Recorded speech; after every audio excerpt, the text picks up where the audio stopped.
अमेरिकेनं मदत मागितली, काही देशांनी थेट झिडकारला. त्यामुळे ट्रम्प चांगलेच भडकले आहेत आणि आता याचा फटका तिसऱ्याच देशाला बसणार आहे. नेमकं प्रकरण काय जाणून घेण्यासाठी हा व्हिडिओ शेवटपर्यंत पहा.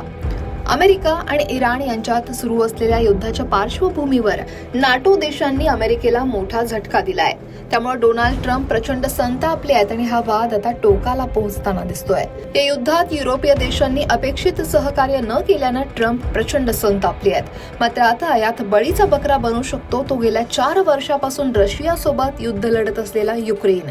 कारण आता ट्रम्प यांनी युक्रेनला शस्त्रास्त्र पुरवठा बंद करण्याची धमकी दिली आहे. फायनान्शियल टाइम्सनं दिलेल्या बातमीनुसार मध्य पूर्वेला जोडला जाणारा स्ट्रेट ऑफ हॉर्मुझ हा महत्वाचा जलमार्ग पुन्हा खुला करण्यासाठी अमेरिकेला मदत करावी असं आवाहन ट्रम्प यांनी पाश्चात्य देशांना केलं होतं.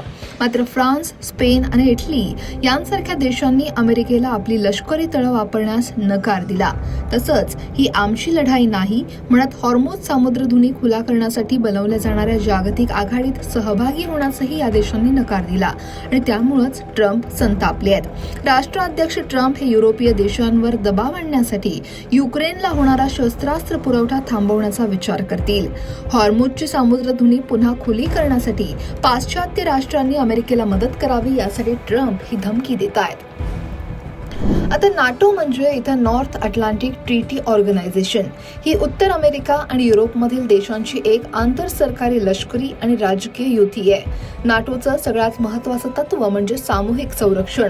या कराराच्या 5व्या कलमानुसार जर कोणत्याही सदस्य देशावर सशस्त्र हल्ला झाला तर तो सर्व सदस्य देशांवर झालेला हल्ला मानला जातो आणि सगळे सदस्य देश मिळून त्याचा मुकाबला करतात. तर याच वेळी आता नाटो म्हणजे फक्त कागदी वाघ आहे. व्लादिमीर पुतीन यांनाही हे माहिती आहे. अमेरिका या संघटनेतून बाहेर पडण्याचा विचार करते असं ट्रम्प एका मुलाखतीत म्हणाले होते. खरं तर अमेरिकन कायद्यानुसार नाटोमधून बाहेर पडणं हे तांत्रिकदृष्ट्या कठीण असलं तरी ट्रम्प यांच्या भूमिकेमुळे युरोपीय मित्र राष्ट्रांमध्ये चिंतेचं वातावरण आहे. इराणनं हॉर्मुझ मार्ग रोखल्यानं तर जागतिक पातळीवर तेलाचे दर अक्षरशः गगनाला भिडले आहेत. या संभाव्य संघर्षाचे जागतिक परिणाम खूप मोठे असतील. तेलाच्या किमतीत वाढ झाल्यानं जागतिक महागाईचा सामना करावा लागेल. भारतासारख्या देशांसाठीही ही परिस्थिती मोठा धोका आहे. भारताला इराणमधून मोठ्या प्रमाणात युरियासारख्या खतांचा पुरवठाही होतो.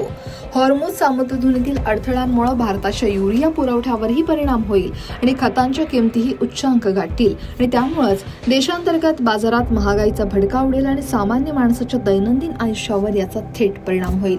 संपूर्ण संघर्षाबद्दल तुम्हाला काय वाटतंय? कमेंट नक्की करा आणि लोकमत सबस्क्राईब करायला विसरू नका.